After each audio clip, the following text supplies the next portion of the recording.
We got some weird weather going on. I know there's some background noise, but let's go ahead and talk about this. This is that Hinderer Firetac that came in from one of you subscribers. Not sure how I feel about it. I mean, I know how I feel about it, but you know, hey, let's talk about it in a different venue. Here comes a little bit of music.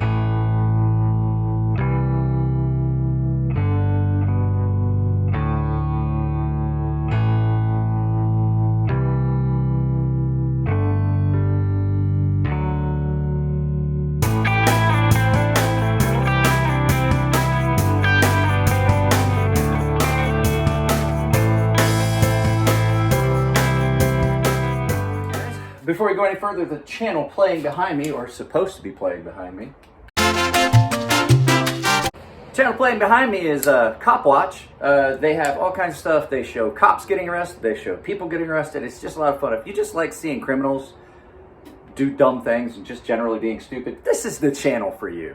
So, can't send them any money, but I can send them you guys to give them some views.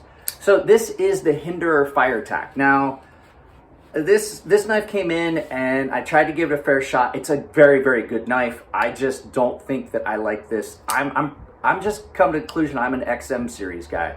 So we're gonna get into it. We'll look at some specs and stuff like that. This is a very, very nice knife. It's just got some issues that, for me, that make it not the Hinderer for me. It is a very good knife. So, but let's not get into it any further. Go give these guys a like and a follow.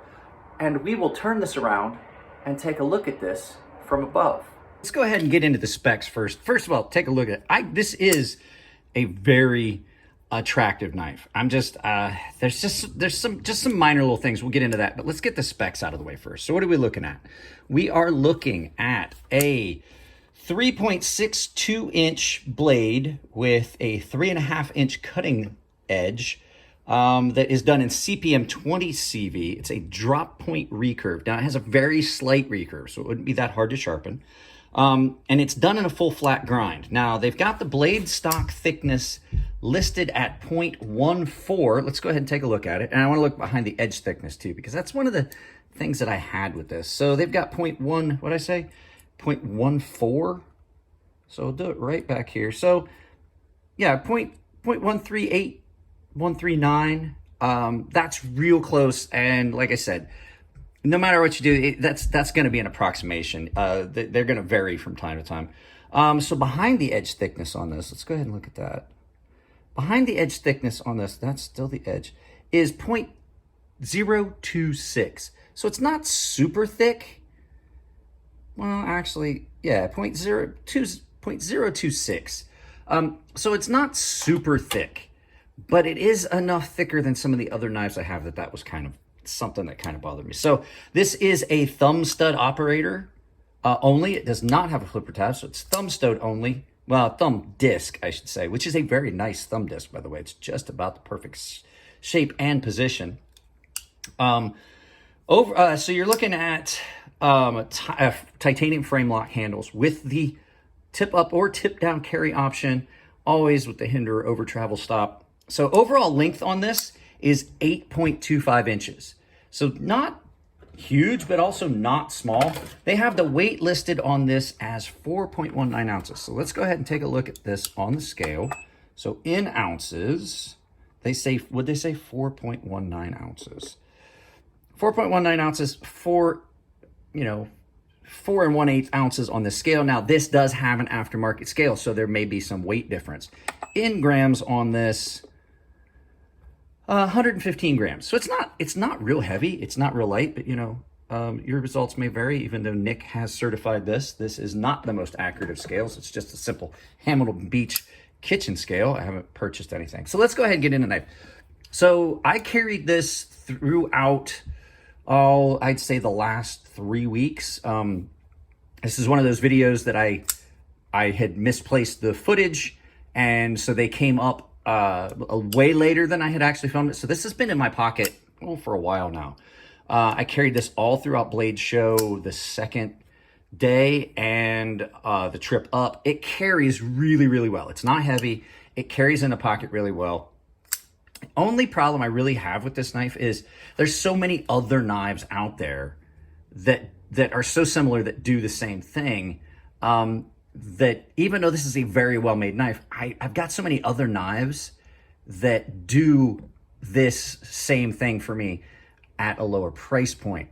When I think of a Hinderer, I'm typically, I just have come to the conclusion, I am an XM series guy.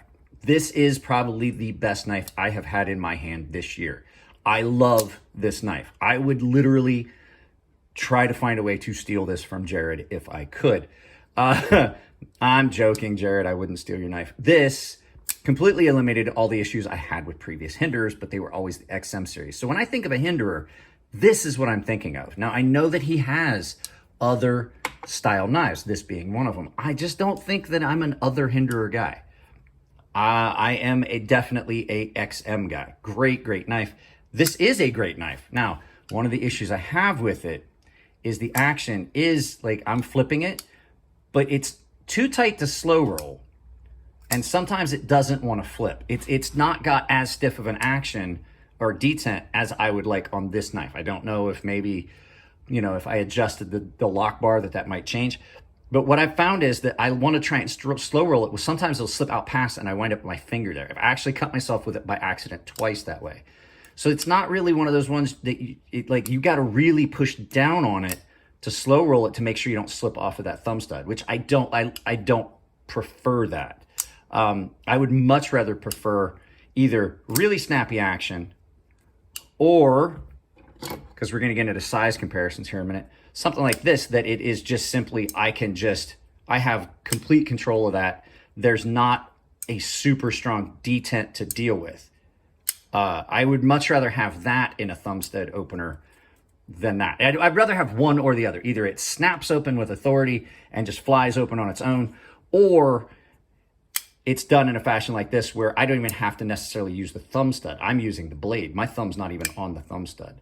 A lot of times I'm off of the thumb stud. I'm really not even using the thumb stud to deploy that. So I like one or the other. I don't like that kind of in the middle. So that's a little thing. So let's do some size comparisons while we've got them out. So here is the Hinderer Firetac. Here is the Chris Reeves Sabenza. As you can see, really, really similar, not too large, really, really nice size comparison there. The Benchmade 940, which is a surprisingly large knife. A lot of people think of it as a compact knife. A little bit larger than the 940. And just one to throw out there as a smaller knife is the Qsp Penguin. Another really nice budget knife. This is a knife that, even though it's a different shape and everything, I think would be something I would probably take over to Firetac because no issue with the action, straighter blade shape. This would be doing the same tasks as this. So let's get all this stuff out of the way. Little negative things out of the way. The good things about this knife. This knife is probably the best version of a knife like this you're going to come across, because Hinderer really makes sure this stuff is great. This one is on bearings. I had it apart. I cleaned it up just to make sure I gave it the best possible chance. It is very smooth, almost frictionless, super, super smooth. Steel lock bar insert on this. There is no slip or anything in the action. There's no blade play, rock solid. I do like this aftermarket scale. This is a aftermarket micarta scale done in black. This knife is done in the black stonewash 20 CPM 20 CV. And you can see there's just a slight recurve. Now, nice thing about that is even though this knife has a recurve, you should still be able to touch this up on like your normal stones, the 1-inch stones versus doing it on the 1/2-inch stones. I probably would still do it on the 1/2-inch stones just to make sure I didn't lose the recurve. So easier to maintain than a lot of the others. CPM 20 CV, great steel. It's going to hold an edge forever. This has a very aggressive edge on it now. I did touch it up on a ceramic rod because I had used it a good bit. So construction on it, amazing. No issues with slop or blade play in the open position, no lock rock, any of that. So really, really well constructed knife. I honestly think that my main thing with it is I'm just an XM guy when it comes to Hinderers. So guys, that's about all I got on this one. Let's go ahead and turn this around and do some final thoughts and give you a price. So like I said, guys, down at the table, there's absolutely nothing wrong with this knife. I just think that there's a bunch of other knives on the market that do it better at a lower price, because these are $450, which for a Hinderer, not a bad price. $450, that's what they had them on Blade HQ. I didn't see them on Knife Center. And like I said, don't get me wrong, if you're into Hinderers, if you like this style knife, it's a very, very good knife. It's just, I personally think there's so many other knives out there that I could get that do this same, that are this same style of knife, that maybe would hit those little wickets a little bit better for me. So all in all, Rick, nice knife. I'm an XM guy, I'm pretty sure of it. And every time I start filming, they turn that chainsaw back on. So guys, if you like the videos, give them a thumbs up. If you don't like them, give them a thumbs down. Please try to tell me why. I can't change content if I don't know what you don't like. Oh my God, there it goes again. At any rate, if you want to support the channel, there's multiple ways you could do it. Sometimes it's as simple as just sharing the videos with people you think would like them as well. That's what I do with the channels back here. Support the channels you love, as I like to say. But if you want to get in on some exclusive content, some sharpening tutorials, which I just posted one up yesterday for grip progression, exclusive content, exclusive access to early access to videos, things like that. Wow, I'm really bumbling along in this one. To get in on exclusive content, early access to videos, exclusive giveaways, depending on tier, you can join my memberships. There's a link down below for the join.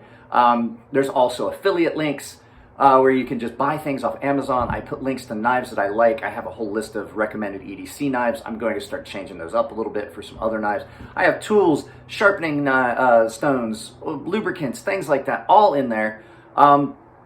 And so basically, just if you can do some shopping, use one of my affiliate links. You don't even have to purchase things around there. I have the Ember Shirt Co. and CrazySharp merch store down below. Any shirts you purchase through there, if you use the coupon code CrazySharp, all one word, capital C, capital S, CrazySharp, all one word, it saves you 10% at checkout. Please buy the merch, guys. There's only been 5 people buy them, and I was one of them. So really would like to see my merch out there. I want to see more people. If you start sending me pictures of you in your merch, I will start posting them up at the end of videos, right before the text crawl. That's something cool. And I have some special things planned for when we get to 100 paying members. Guys, that's it on this one. I love you all. Be good to each other. Keep it clean in the comments section. If it's your birthday, happy birthday. And I will see you in the next video.